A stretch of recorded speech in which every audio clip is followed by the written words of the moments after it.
The Lord Jesus is coming back very, very soon. Naniniwala po ba kayo dyan? Yeah. Kahit po nababasa natin sa Bible na pati ang maging mga early Christians, sabi na dadating na yung Panginoon. Actually nga, pag inigreet nila yung bawat isa, hindi naman, hello sister, hindi ganyan, hello brother, Maranatha. Yung sinasabi nila, Jesus is coming. Kasi gusto nila i-remind yung sarili nila na darating ang Panginoon sa second coming. Kaya lagi nilang binabanggit ang word ng Maranatha. Ganun sila magbagbatian. At makikita natin kung sa kanila malapit na dumating sa ang Panginoon, how much more sa kapanahunan natin. Diba? Kaya ang pagdating ng Panginoon ay malapit na. And gusto tayo i-remind ng Lord na paano natin hihintayin ang kanyang pagdating, paano natin i-prepare yung sarili natin for the second coming of the Lord Jesus Christ. Can we pray? Father God, we come before your throne, Lord. Nagpapasalamat ko kami, Panginoon, sa hapong ito, Lord God. Alam ko, Panginoon, na ikaw ay narito sa aming kalagitnaan, Lord Jesus. Mula nung umpisa pa lang, Lord, hanggang ngayon, ang presensya mo, Panginoon, ay patuloy na dumadaloy. Lord, sa hapong ito, Panginoon, alam ko, Lord, may mensahe kang ibibigay sa amin, Lord God. At ito, Panginoon, ay napaka-importante at napapanahon, Lord. Buksan mo ang aming mga puso't isipan. Bigyan mo kami ng wisdom and knowledge about this topic, Father God. At lahat, Lord, na nais mong sabihin sa bawat isa sa amin, Lord, isulat mo ito, Panginoon, sa puso ng bawat isa na hindi po namin ito makalimutan. Father God, walang ibang matataas dito kung hindi lamang ikaw lamang, Panginoon, at wala ng iba. Maraming salamat of what you are doing, Panginoon, sa church na to, Lord. Kung paano mo binabago, Panginoon, kung paano mo, Lord God, inaangat ang level ng spirituality, Lord, ng mga lingkod mo. At alam ko, Panginoon, na ito ay dadaloy sa bawat Miracle Night Church Fellowship, Father God. Maraming salamat po, Panginoon. In Jesus' mighty name, Amen.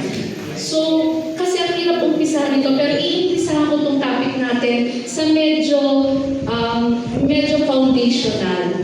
Alam nyo, sabi dito sa Psalms 27, verse 14, wait patiently for the Lord, be brave and courageous. Yes, wait patiently for the Lord. Although the book of Psalms, makikita natin yung worship sa Lord, yung relationship sa Lord, David is also has a prophetic ministry. Kaya pag mababasa natin yung Psalms, very prophetic. Minsan nangyari yung mga sinabi sa Psalms sa mga New Testament. At bakit sabi dito, wait patiently before the Lord, be brave and courageous? Because the day of the Lord is, hindi siya yung peace. The day of the Lord is not really peace. Di ba may sinasabi nga sa Bible, the dreadful day of the Lord. Tapos yung the second coming of the Lord Jesus Christ will not give us an assurance na peaceful siya, lalong-lalo na sa ating mga Kristiyano. Kaya sabi, be brave and courageous. Tapos sabi ni James 5:8, be patient, stand firm, ibig sabihin let nothing move you, because the coming of the Lord is near. Amen? At minsan, di ba nakakarinig kayo, blood moon, sino nakarinig na dito ng blood moon? Amen, no? Mga blood moon, tapos mga eclipse, ina-associate nila yan sa pagdating ng Panginoon. Kasi mababasa niya sa Book of Joel, mga ganong bagay. Yung mga ibang Kristiyano, sinasabi nila, parang nakukulto na yata ako, mga ganon. Kasi meron na sila sinasabi about the blood moon. But don't you know, in Genesis 1:14, when God said, let there be light in the expanse of heaven to separate the day from night, and let them be what? Signs for season, days, and years. So the Lord is not just using the moon for light, to give light on the night, the sun to give light on the day. Pero sinabi rin ng Lord, pag-aaralan niyo pala yung napakalalim ng mga Hebrew meaning nito, yung mga Hebrew words na ginamit, this is also a sign. Kumbaga, a symbol. If the Lord wants to communicate something. Di ba sinabi niya kay Abraham, Abraham, I will make you a great nation. Sabi niya, look at the stars in the sky. Sabi ni Lord, ginagamit niya ang mga ginawa niya ng likhaya para magbigay ng signs, magbigay ng season, days, and year. The coming of the Lord will come in 2 ways. First, the Lord will come back for His bride. Ito yung sinasabi natin na rapture or being caught up. The Lord will not come for believers. Hindi siya pupunta sa mga believers. Kasi meron mga believers sa bibig lang. Sabi nga ni God, you worship me with your lips, but your heart are far away from me. You hypocrite, yun ang sabi niya. So the Lord will come back for His bride. Di ba nung sinasabi niya, ang pagdating ng Panginoon, hindi hinahalin tulad yan sa 5 wise and 5 foolish. Sabi sa Matthew 25, because He will come for His bride, and His bride has made herself ready. Di ba pag ikaw ikakasal ka, di ba minsan ayoko na magpainit ng araw kasi gusto kong pumuti dahil magwe-wedding gown ako. Eh si Pastor San na mapapangasawa ko, apply ng pants sa mukha. Sabi ko, huwag ka na mag-apply, wala rin naman mag-iiba. No? Sabi sa Revelation 19, let us rejoice and be glad and give Him glory, for the wedding of the Lamb has come, and His bride has made herself ready. It was given to her to clothe herself in fine, bright, and clean, for the fine linen is the righteous acts of the saint. So, ang pagdating ng Panginoon, the first phase of the coming of God, it is like a secret coming. Kumbaga, those who prepare themselves as a bride of Christ will be caught up. Sabi sa 1 Thessalonians 4:16-18, for the Lord Himself will come down from heaven with a loud command, with the voice of the archangel, and with the trumpet call of God, and the dead in Christ will rise first. After that, we who are still alive and are left will be caught up together with them in the clouds to meet the Lord in the air. So we will be with the Lord forever. Therefore, encourage one another with these words. Kaya nga, di ba sinabi sa'yo sa 1 Corinthians 16:20, ganun silang mag-greet, Maranatha. Kasi hinihintay nila ang pagdating ng Panginoon at pagsama sa kanila ng Panginoon. Because of this 1 Thessalonians 4:16-18, Maranatha. Sabi sa 1 Thessalonians 4:17, then they who are alive shall be caught up. So caught up in Hebrew word is herpazo. No? Together into the clouds with them who remain to meet the Lord in the air. So shall we be ever with the Lord. So being caught up or being raptured in another term, yan po yun. Are all believers to be caught up? No.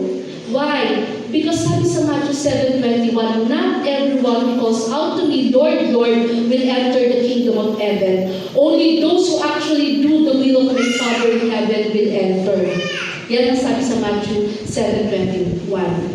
Pinroof pa to na there will be really a calling, kumbaga, snatching, or pagiging caught up in rapture. Pinroof pa to sa Luke 17. Sabi, I tell you on that night, 2 people will be in one bed, one will be taken and the other left. 2 women will be breathing grain together, one will be taken and the other left.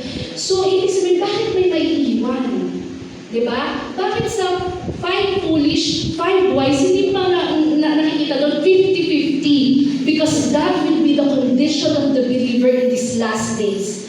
50% of the believers are not prepared as a bride, are not prepared for the second coming of the Lord. 50% are prepared. That's why there are 2 people in bed. One is caught up, then one is left behind. 2 women breathing together the grain. One is caught up, one is left behind. It is just showing that not 70%, 60%, but 50% of the condition of the believers in the church are not ready for the coming of the Lord. The Lord gave a precedence, no? Na talaga may nararapture, may nakukot up. That is in the life of Enoch. Sabi sa Genesis 5:22, Enoch walked faithfully with God, then he was no more because what? God took him away. He was caught up. Napakaganda sa translation ng Tagalog, sabi dito, sa buong panahon iyon, namuhay siyang kasama ang Diyos pagkatapos nawala siya sapagkat kinuha siya ng Panginoon.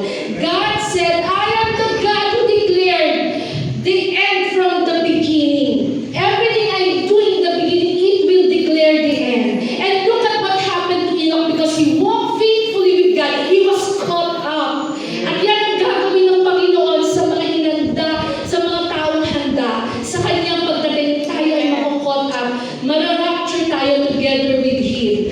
Especially the prophet Elijah. Nakita natin how prophet Elijah was also caught up by the whirlwind. Sinakay siya sa chariot of fire. Tapos hinulog niya yung mantle kay Elisha so that Elisha will continue the work he had not yet finished. And that mantle is continuing now until now na ibinibigay sa bawat isa sa atin na ready. Sabi niya, Elisha, makukuha mo ang anointing ko, kailangan maghintay ka sa akin. Makita mo kung ipinapanig. And you know, Elisha waited patiently. Nang makita niya maitang si Elijah, napunta sa kanya ang mantle at ang anointing. And the Lord Jesus also, di ba, dun sa Bethany, nung siya'y aalis, He was caught up. At alam niyo ang ginamit na word, same word sa 1 Thessalonians, herpazo. Ibig sabihin, raptured, di ba, being caught up.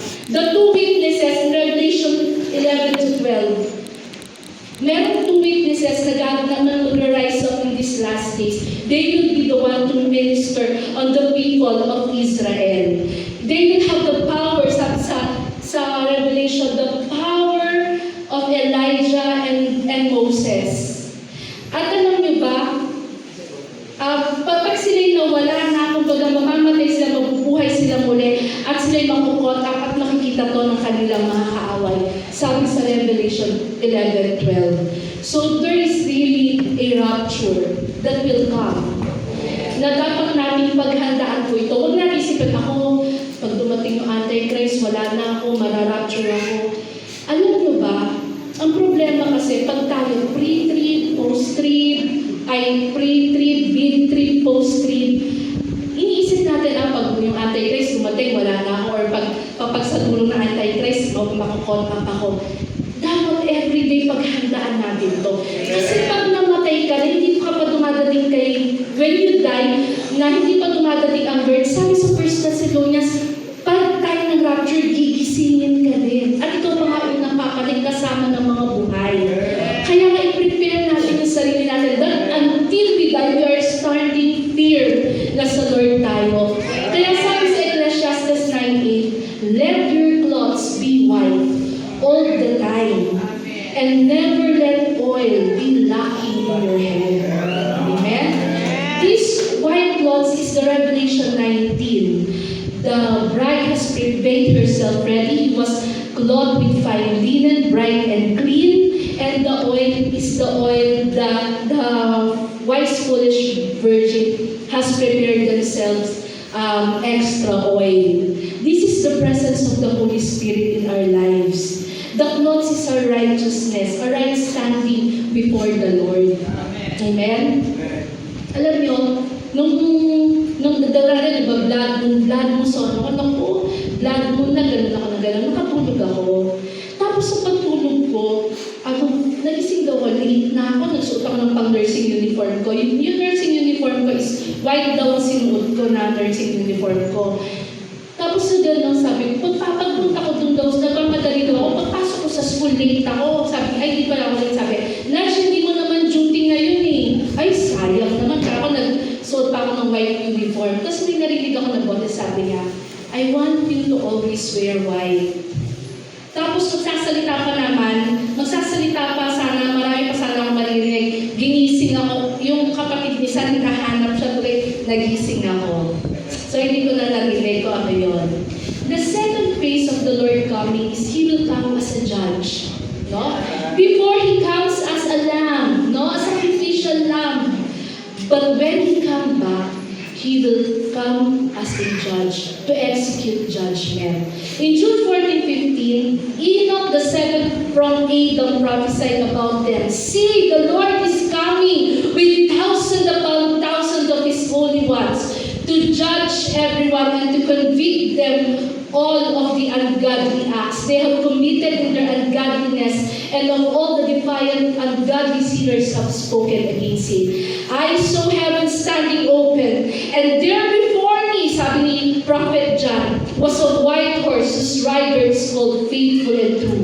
With justice He judges and wages war. His eyes are blazing like fire, and on His head are many crowns. He has a name and written a name on Him that no one knows but He Himself. That's why when the Lord comes as a judge, He will come as King. He will not come as a lamb. He will come as a Lion of Judah. He will come like a lion. At sabi dito, His eyes are blazing with fire. That's what anything that you did for the Lord using the wood and the hay will be burned.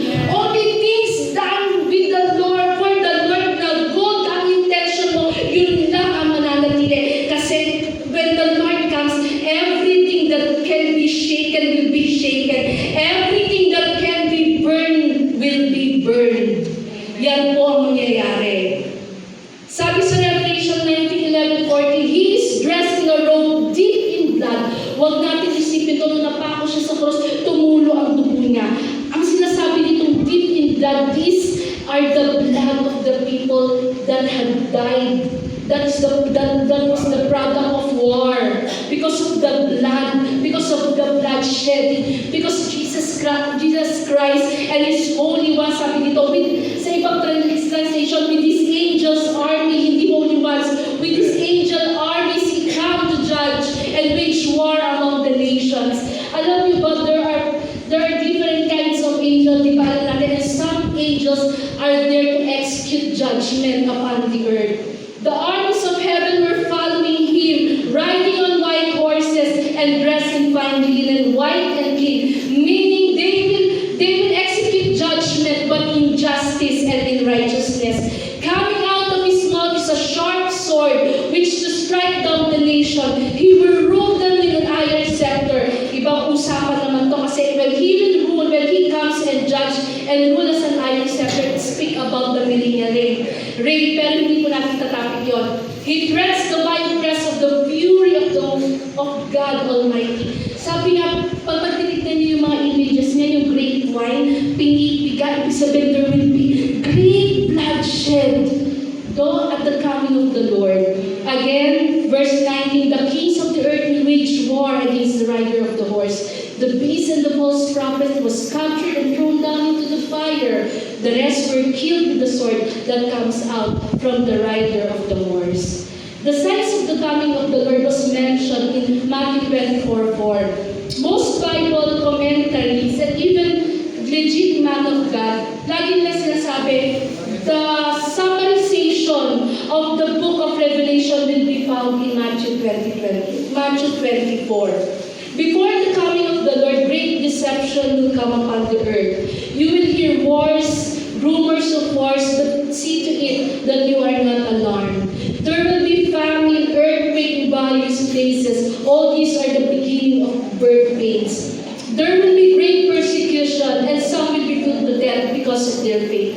Alam niyo, minsan sasabihin natin, hindi naman totoo yung persecution. Ako nga, hindi pa ako nakukulong sa pag-preach ng gospel because most of the Christians are compromising.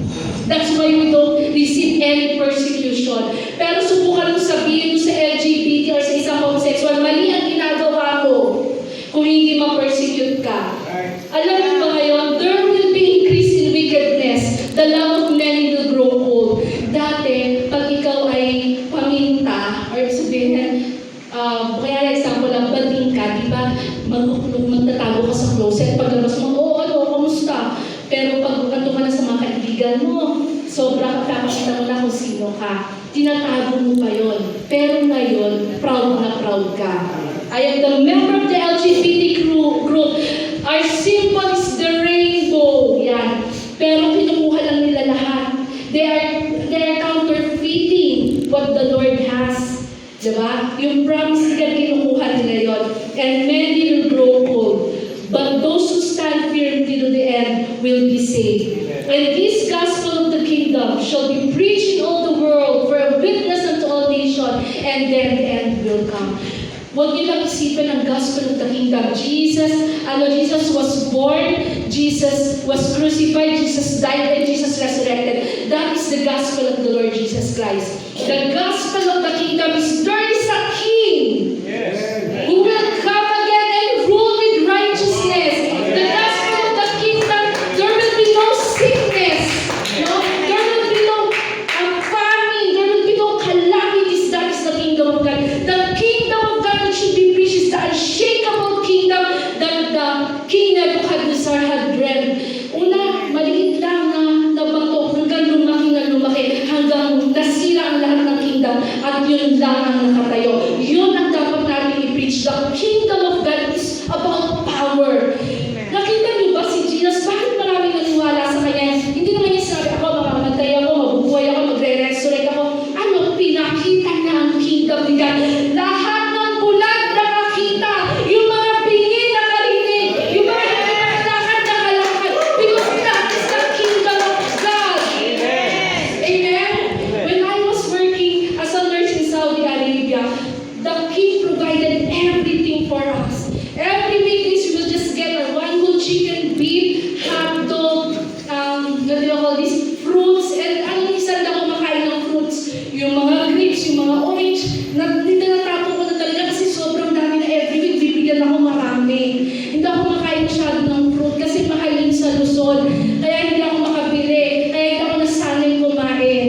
Kaya nga dito pagkakain ng hilaw na saging, sasaw-saw sa bago, hindi ako sanay. Bakit? Because for in Luzon, banana is very expensive, and to eat it na hindi pa ripen, parang nagsasayang ako ng pera.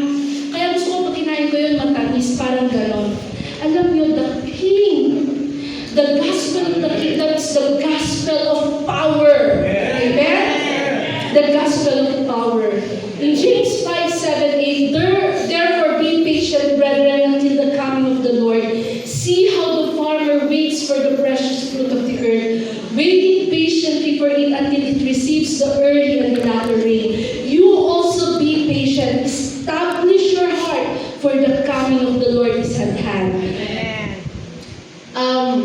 James, the disciple James, told us 4 things to develop as a believer in waiting upon the Lord, upon the coming of the Lord. First, be patient, brethren, until the coming of the Lord.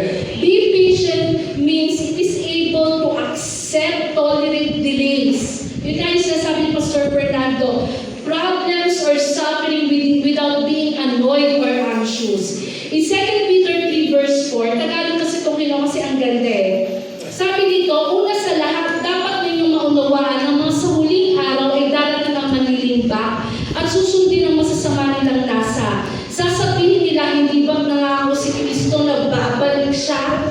Nasaan na siya ngayon? Namatay na ang mga magulang namin pero wala pa rin pagbabago mula likhain ng mundo.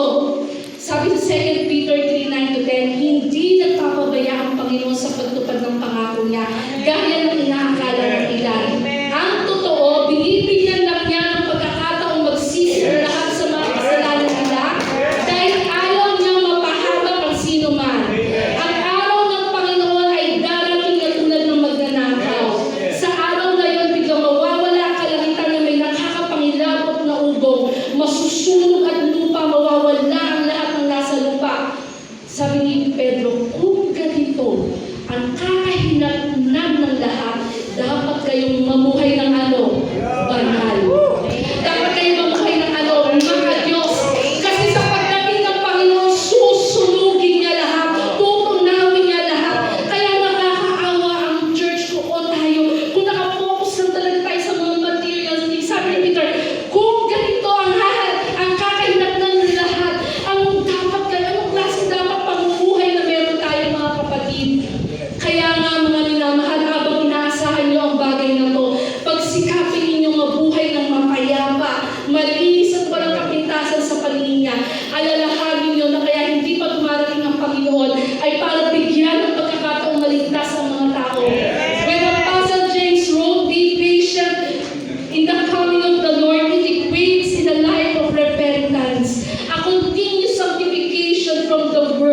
as we prepare for His coming.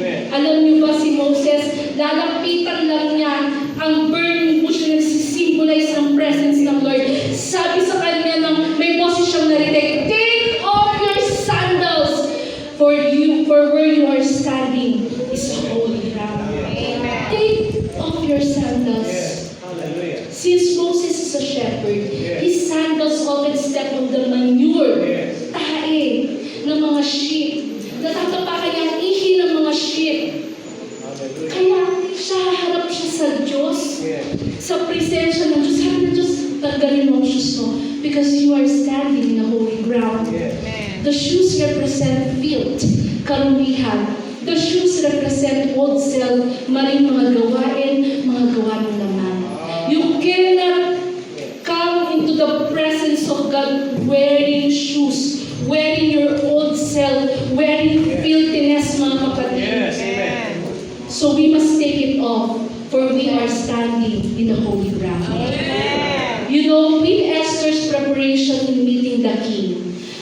The book of Esther shows us the 1 year of intense beautification process Esther had to go through just a 1-day audience with the king. Di ba sikat na sikat yan? 1-day audience with the king. Pero 1 year of beautification. In preparation to see the king, Esther went through a purification using the oil of myrrh. What is in the oil of myrrh? For 6 months, ibinabad siya doon. Ano yung symbolism nun? No? For 6 months, and sweet odors for 6 months.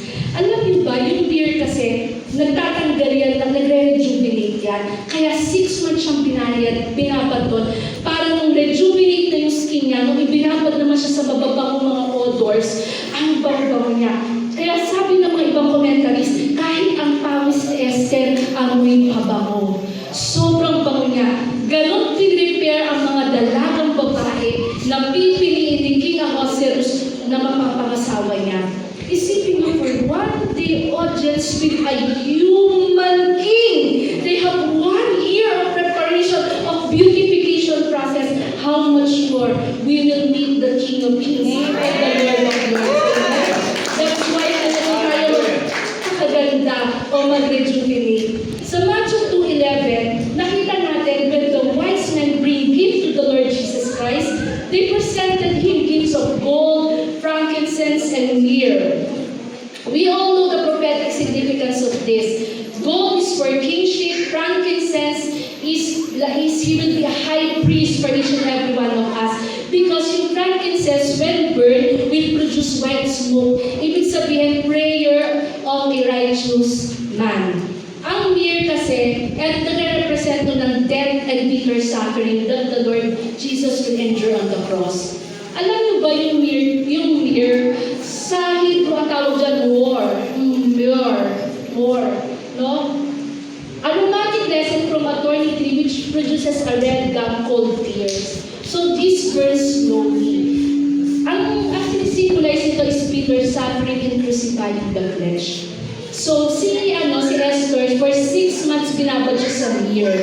So parang symbolism sa atin nun is, hayaan natin na yung suffering na pinapadaan ng Lord sa buhay natin, mag-mold sa atin.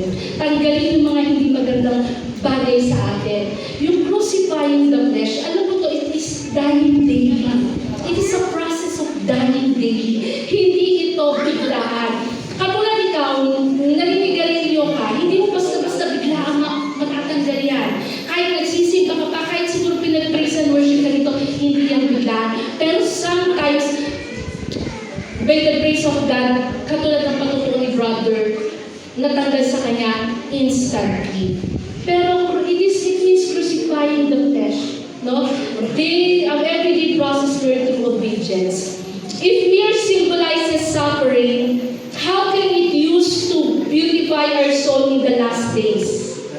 So myrrh is a slow process of purification. We can see in Esther time, they will soak in myrrh for several hours in a day for 6 months. It kills the old skin cell for new skin cells to come, rejuvenation. So pag ikaw nag-rejuvenate, hindi lang yan pinahid mo, maganda kagad. Every day magpapahid ka until it rejuvenate. Myrrh is obedience unto death. Even Jesus was God's son. He learned obedience from the things he suffered. In this way, God qualified him as a perfect high priest, and he became the source of eternal salvation for those who obey him.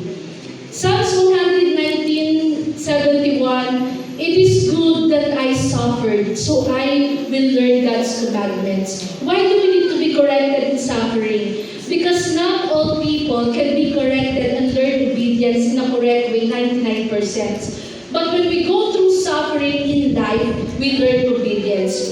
When you say to a child, do not touch that candle, or do not touch that fire, it will burn you. Do you think it will obey you? No. But when they are burned, they will realize the consequences. We learn from the things we suffer.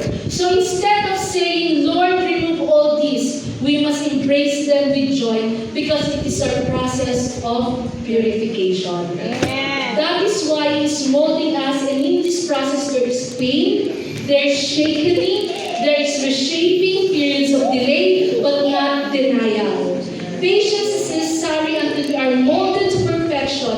So when He comes, we will receive the crown of life He has promised, and not judgment. To submerge in the oil of myrrh is the process of purifying the flesh. You cannot be dead overnight, but it's a dying and obeying, a day-to-day process. Kaya nga sabi ni Paul, I die daily. Those who belong to Christ, Jesus have nailed the passion and desires of their sinful nature to His cross and crucified them. Sabi nga ni Pablo, I have crucified with Christ. It means I die daily. And number 2, James also advises us or shows us how to develop our patience in waiting upon the coming of the Lord. See how the farmer waits for the precious fruit of the earth. Di ba yung mga farmer, alam po to ni Pastor Ed Labor, siya po yung nagturo sa amin ng agriculture. Pastor, thank you. Kasi nagamit namin ni Pastor Sala. So, tilling the ground, no?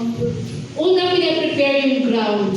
Check our hearts if there's any trace of bitterness, pride, or unforgiveness.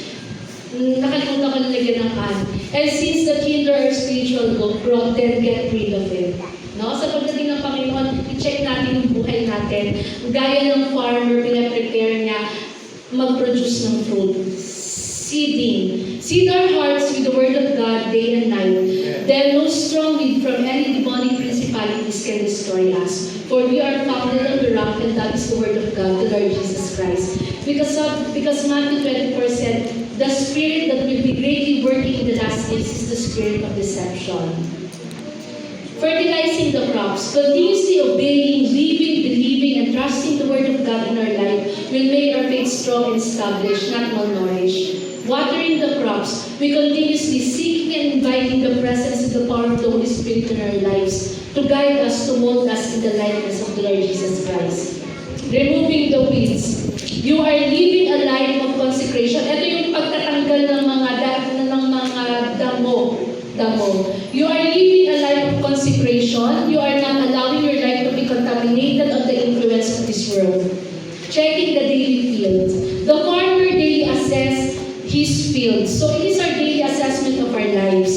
If we are living the Word of God, being in prayer, and in constant fellowship with the presence of God, a plentiful harvest. Galatians 5:20-23. But the fruit of the Spirit is love, joy, peace, forbearance, kindness, goodness, faithfulness, and gentleness, self-control. Against such things there is no law. So when the Lord comes, what? He will be looking for a fruit. He will be looking for a fruit. Number 3, waiting patiently to receive the early and the latter rain. This early and latter rain speaks about the anointing. And early and latter rain combined speaks of the perfect storm. Yan yung sinasabi ng mga iba. Meaning, the pouring out of rain is not the farmer's control. It is in the hand of God. No? Kung ano man yung anointing na ibigay sa'yo, hindi yung dahil sobrang galing mo, Lord, ako to, ganito ako. Yun, no. It is in the hands of God. What He gives you, you must be satisfied, or you use it for His glory. Likewise, we must patiently wait for His promise to the church about the perfect storm, the early and the latter rain combined. It is the pouring out of the full measure of the presence of God's power and glory designed for His children in these last days. In Joel 2:28, I will pour out my spirit on all people. Your sons and your daughters will prophesy. Your old men will dream dreams, and your young men will see vision. To further understand what is this perfect storm, waiting for the early and the latter rain to come. We can read this in Revelation 5. It will give us a glimpse. John wrote in the book of Revelation, and I saw between the throne with the four living creatures and the elders a lamb standing as if slain, having 7 horns and 7 eyes, which are the 7 Spirit of God sent out into all the earth. Yung lamb at saka yung blood, it represents about the Lord Jesus Christ, no? Siya ay namatay, siya ay inoffer niya ang sarili, siya ay nagpakababa as a lamb, and He was slain for the 7 Spirit and the 7 horns anointing to be sent out into the whole earth. Binayaran po yan ng Panginoon. Ano po yung 7 eyes? It represents the 7 Spirit of the Lord. Sabi sa Isaiah 11, to the Spirit of the Lord shall rest upon him, the Spirit of wisdom and understanding, the Spirit of counsel and might, and the Spirit of the knowledge and the fear of the Lord. Bibigyan ko po kayo ng isang example po na nangyari sa aking buhay. The Spirit of wisdom and understanding. Nung nakita ko po itong topic na to, nung na-discuss ko itong topic na to, si Lord nagbibigay siya ng Spirit of wisdom and understanding. Dumating po kami nagsasakyan kami, tapos nagputik-putik sa bukirin, nagputik-putik na yung daan, hindi na kami makaalis, hindi na kami makakauwi kasi magdidilim na, walang tao na nasa bukirin. Tapos nag-pray ako sa Lord, Lord, ano ang gagawin ko? Di ba sabi mo, you give the Spirit of wisdom and understanding. Tapos parang sinabi sa akin ng Panginoon, mag-gather ka ng hay. Yung mga damo ng palay na dayami, ipunin mo yun, ilagay mo dun sa gulong nyo, at dun mo paandalin, sabi mo sa sawa mo, umandar siya. At yun nga, nagkaroon ng friction yung gulong, kaya gumulong yung gulong, kasi madi na eh. Ayaw na umandar ng gulong, madi na. So, ang hinano sa akin ng Lord, nung nangingi ako ng wisdom is, maglagay ako ng dayami sa gulong. Kasi yun ang magiging friction para ma-force up, nakaandar yung sasakyan. No? Ay marami pong mga bagay na ganitong ibibigay sa atin ng Panginoon. At yung horn po, nagre-represent po yan ng strength, power, divine appointment. It refers to a biblical practice where a horn opened from an animal was used as a vessel to hold sacred anointing oil for consecrating people to a special purpose, such as king, priest, or prophet. The horn symbolizes strength, power, and divine appointment, while the oil represented blessing, healing, and the Holy Spirit empowerment. Sabi dito, di ba? Sabi ni John, I see the 7 horns and the 7 eyes sent through all the earth. So the Lord will give us 7 horns anointing. Ano po ba yung 7 horns anointing? May precedence po yan sa Bible, ang 7 horns anointing. Number 1, the first horn is to be able to stand before king. Nakita niyo si Joseph? Because of the anointing the Lord has with him, because of his power and strength, he was able to stand before kings. Daniel, ang dami po from Nebuchadnezzar, King Cyrus, King Darius, nakastand siya before kings. Tsaka John the Baptist, boldly, sabi niya dun kay Herodes, ganyan ang kasalanan mo. That is the horn of anointing. And second horn of anointing is power over nature. The power to command nature, have it to obey you. This anointing has two effects, to pronounce judgment and to bring deliverance. Binigyan tayo ng precedence sa Bible ng mga horn anointing kay Elijah. Di ba si Elijah, nilithold niya yung rain? Si Joshua commanded the sun and the moon to stand still. The Lord Jesus commanded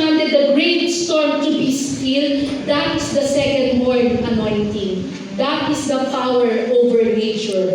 The third horn anointing is to shame the enemy. God will give you this strength, this anointing, shaming the enemy. Elijah confronted the prophet of Baal by sending fire. Diba? And the 3 Hebrew boys. The flames were heated 7 times by Nebuchadnezzar as a punishment for not worshipping the image made by him, but they are not burned. Shiname, diba? Shiname niya yung si King Nebuchadnezzar because of the anointing na ibinigay sa kanila ng Panginoon. Fourth, horn anointing is the supernatural empowerment. When this anointing comes and rests upon the last days prophetic believer, one who is weak will be transformed into someone who is strong and mighty. Bakit kakailanganin natin itong mga words of anointing? Kasi ang mga kalaban natin sabi sa Revelation 12, hindi basta-basta. Diba? Satan himself and demons himself, bababa sila dito kasi matatalo sila sa tahanan nila sa sinasabi ni Mona, verse 7. So, ang makakalaban natin hindi basta-basta. Kaya we need this supernatural empowerment, the 7 horns anointing that will be sent into all the earth. Samson teared the lion apart using bare hands. Yan ang supernatural empowerment. Isipin mo, he killed 1,000 Philistines but they just attacked Jobo. Hinampas-hampas niya, nakapatay siya ng 3,000 Philistines because the empowerment of God.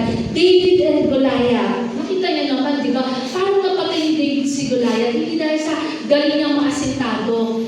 Kung hindi dahil sa supernatural empowerment ng God. Si Prophet Elijah was able to walk 40 days without eating kasi pinakain siya ng angel. Spiritual empowerment. The fifth horn anointing is the creative miracle. Multiplication of food, commanding of food to comfort, healing and creative miracles, transformation. Di ba ang Lord Jesus, nagpadami ng pagkain? Creative miracle yan. Si A.A. Allen, move in this fifth horn anointing, di ba? Mga pupul na paa, nagkakaroon ng paa. Bakit kailangan natin yan? Sabi sa Revelation 13, if you will not have the mark of the beast you cannot buy or sell. Yung may mga high blood sa inyo, yung mga naputulan ng paa, sino mapapagaling yan? Yung hindi ka makakakain, paano kayo makakakain? Diba? That's why we need this in these last days, this fifth horn anointing. Sixth horn anointing is the supernatural abilities. Alam niyo ba, when you read 1 King 18:45 to 46, si Prophet Elijah, mas nauna pa siya tumakbo kaysa sa chariot, na horse yung, naunahan pa niya yung horse. Supernatural abilities yan. Sabi dito sa Joel 2:49, yung mga soldier daw ni God, aakyat sa pader na parang umaakyat lang sa isang patag na daan, para magiging Spider-Man. At saka ano ba yung mga supernatural abilities? Sabi nung nahulog ko yung, sabi ng isang prophet, nahulog ko yung axe. Sabi, iba tumilang yung wood dyan, aangat yung axe.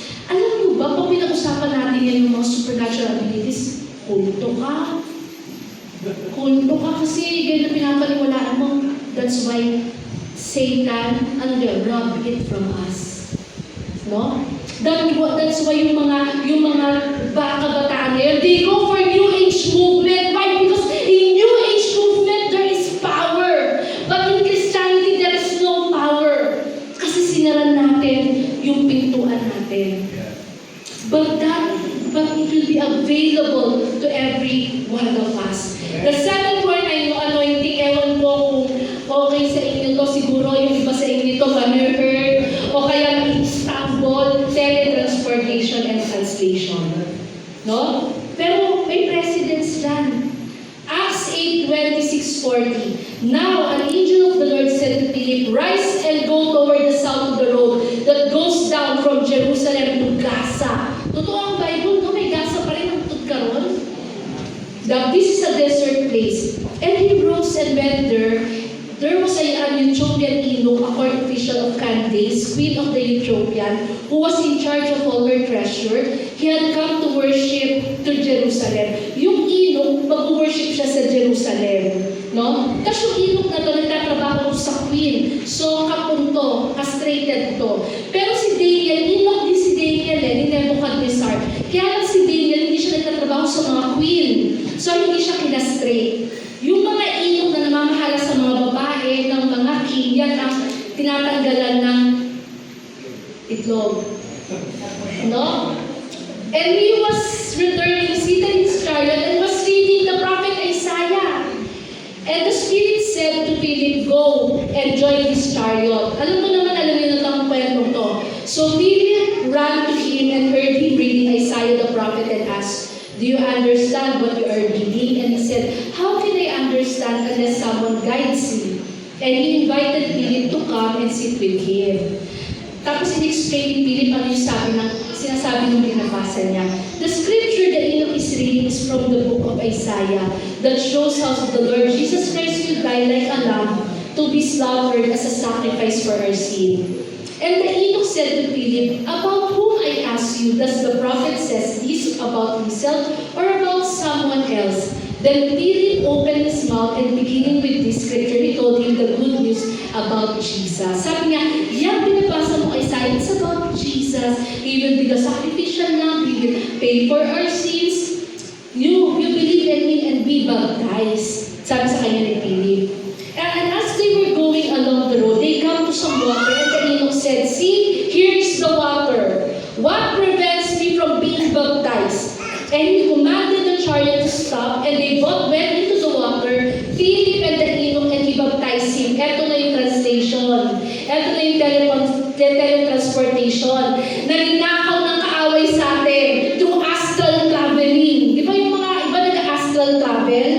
Kasi si Satan kasi andun yan sa heaven eh. Alam niya yung anointing, alam niya yung power, kung ano meron ng heaven, kaya kinang-perfect niya. Ito na ngayon ang teletransportation. Andun sila ni Philip, nagpabaptize yung Enoch, and when they came out of the water, the Spirit of the Lord carried Philip away. Biglang nawala si Philip. And the Enoch saw him no more, and went on rejoicing. Hala! Binibiyangkis mo na akong lalaki na wala na siya. Well, di ba na-appointment to? Talaga naniniwala ako talagang may Jesus. Lord, siguro pinuri niya yung Panginoon, no? But Philip found himself at Azotus. And as he passed through, he preached the gospel to all the town until he came to Caesarea. Ano nangyari kay Philip? Nung kinuha siya ng, sabi, the Spirit take Philip away, carried away. Dinala naman siya sa place ng Azotus. At nung nandun na siya, alam niya, trabaho to ng Holy Spirit. Kanina, nasa doon ako, kausap ko yung Ethiopian. Ngayon naman, nandito ako. He preached the word of God. Amen. That is teleportation. Na sinasabi, the seventh horn anointing. Amen. Amen? Hallelujah. The seventh horn anointing. And it is available to all the earth. No? 2 Timothy 2:20-22. Sa isang malaking bahay may ibang uri ng kasangkapan na iyari sa ginto, pilak at mayroon namang kahoy o putik. May ginagamit para sa tanging okasyon, mayroon namang pang-araw-araw.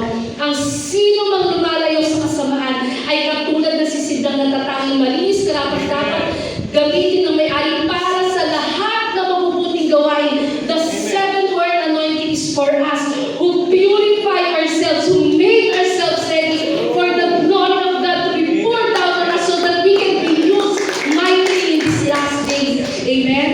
Alam nyo, kinikep ko itong secret na to. Pero alam ito ng asawa ko, alam dito ng church namin, I experienced this, the seventh word anointing. Hindi dahil ready ako, pinatikman ako ng Panginoon. Alam nyo, nung nasa ospital ako, yung isang patient, ni-refer namin sa Jensen. Pinag-pray ko talaga, sobrang awa ang naramdaman ko.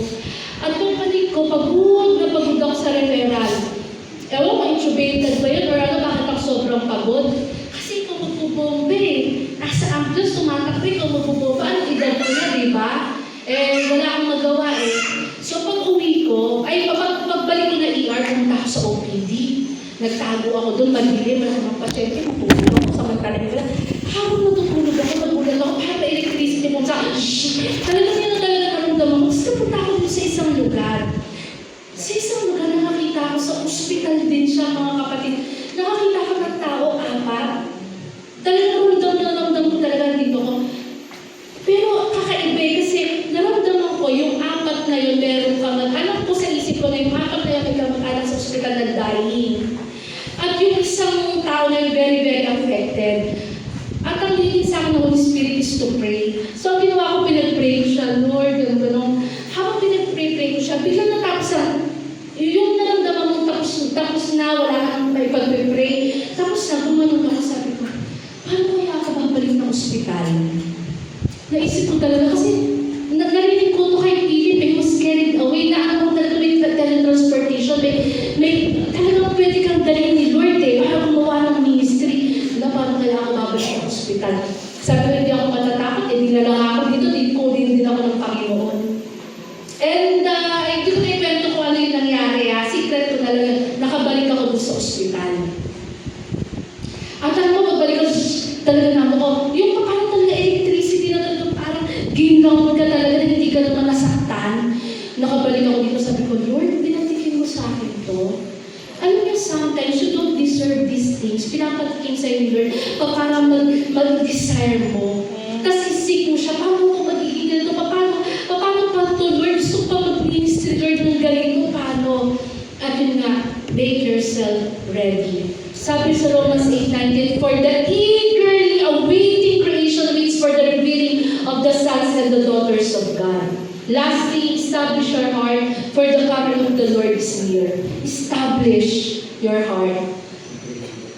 Therefore, my dear brothers and sisters, stand firm, let nothing move you. Always give yourself fully to the word of the Lord, because you know that your labor of the Lord is not in vain. The night is far gone, the day is at hand, so then let us cast off the work of darkness and put on the armor of light. Be strong in the Lord and in the power of His might. Put on the full armor of God so you can take against devil's scheme, for our struggle is not against flesh and blood, against rulers, but against rulers, authority, against power of this dark world, against the spiritual forces in the heavenly realms. Therefore, put on the full armor of God, so that when the day of evil comes, you may be able to stand your ground. Amen. No? Amen. Stand firm then with the belt of truth buckled around your waist, with the breastplate of righteousness in place, and with your feet fitted with the readiness that comes from the gospel of peace. In addition to all this, take up the shield of faith, with which you can extinguish all the flaming arrows of the evil one. Take the helmet of salvation and the sword of the Spirit, which is the word of God, and pray in the Spirit on all occasion with all kinds of prayer and requests. With this in mind, be alert, keep on praying for all God's people. So ayan, pinapakita lang ako ng isang illustration. The belt of truth is the word of God and Jesus. Alam niyo ba, ang nabuhold sa armor ni God is the belt of truth. Yan ang grip ng armor ni God. So eto lahat ang foundation natin, the Lord Jesus and the Bible. The truth shall make you free. And if you are not grounded in the truth of God's word, then you will fall apart in the spiritual battle. Yeah. You will fall apart in the spiritual battle or in the spiritual warfare. So be founded in the truth. Breastplate of righteousness, the purpose of this is to protect your heart against the enemy's attack. Following the word of God and His commandment is considered breastplate of righteousness. Kaya nga eto si di ba yung the three Hebrew boys, hindi nila sinambang image of the beast kasi sa kanila yung commandment ni Moses you shall not have other gods besides me. Kaya nga sabi nga, sasagipin kami ng Panginoon pero hindi kami sasagipin, hindi pa rin kami sasamba sa iyo. Alam niyo ba yung Ten Commandments, ang itsura ng lungs? Di ba parang lungs? Ang word of God, dapat yan ang binibreathing nyo. Yan ang binibreathing nyo, yan ang buhay natin. So yung breastplate of righteousness protect us, our heart, no? Great mystery. So ito na lang po ay mabilis. 10 Commandments, lumiit siya, love the Lord your God with all your heart, love your neighbor. Sa panahon ni Paul, kinonsay siya. Kasi kung mahal mo ang Panginoon, hindi ka papatay, hindi ka makakalunya, hindi ka magnanakaw. At alam niyo, ito sa panahon ni Jesus Christ, at sa panahon ni Paul, nireveal sa kanya, ang 10 Commandments pala ay isang word, pwede, love. So when you walk in love, that is the breastplate of righteousness. Alam niyo, ang kaaway, bibigyan kayo ng hatred. Pusunin talaga yung pusunin niya. Bakit? Because they do not want you to qualify to the 7 horns anointing and the 7 Spirit of God. That's why the unforgiveness, itapon niyo talaga yan. Yeah. Lord, kaya ko to. faith. Amen? Shoes is the preparedness. You are always ready to share the gospel of the Lord Jesus Christ, the gospel of the kingdom. Because when you are sharing the gospel of the kingdom, may war dyan. Kasi ipapakita mo yung power Ipapakita mo yung kingdom mo. Kaya yan, are you ready? Yan ang tanong. Shield of faith. The shield of faith, protect yourself using, kumbaga, yung mga plan sa'yo, Satan, basta may faith ka, yan ang maprotect sa'yo yan. Helmet of salvation, dapat lagi mo itong isuot. Because Satan will insert fear, will insert things na magpapakabagsak sa'yo, problema, mga ganyan. So you must always wear the helmet of salvation. Because sabi sa 2 Corinthians 10:5, we destroy argument and every lofty opinion raised against the knowledge of God and take every thought captive to obey Christ. Sasabihin na, hindi ka nagagaling, cancer yan. Ang galing na yung thought mo. I will make it captive. Diba? Take every thought captive to obey Christ. You must obey Christ because Christ is Jehovah Rapha. Amen. The highest currency was paid for my sickness and that is His blood. Diba? Yung mga ibang doktor nga, babayaran kita ng dahil kung magaling yung anak ko, buhayin mo lang. Pero ang Lord ang binayad niya, blood. Kaya when you are covered by the blood, that is the highest currency in heaven. Kaya ikaw makakapasok ka sa Holy of Holies because of the blood of the Lamb. How much more the blood of the Lord Jesus Christ? That's very, very, very, very, very, very powerful. Very powerful, the blood of the Lord. The sword of the Spirit, it is an offensive weapon.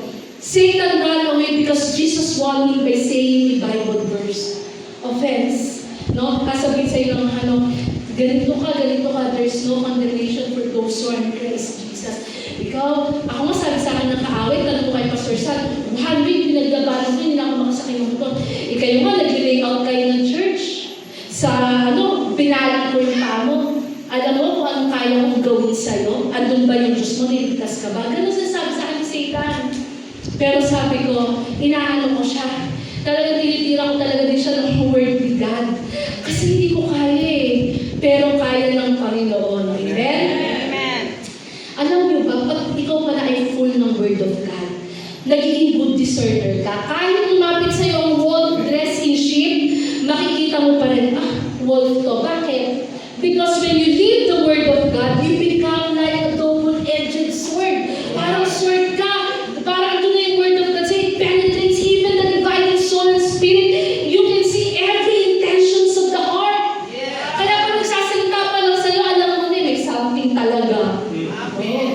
Kasi asa yun na yung word ni God Asa yun If you only knew that our enemy is not flesh and blood, great will be our victory. Amen. Last na po to. And they have conquered him by the blood of the Lamb and the word of their testimony. For their love not their lives even unto death.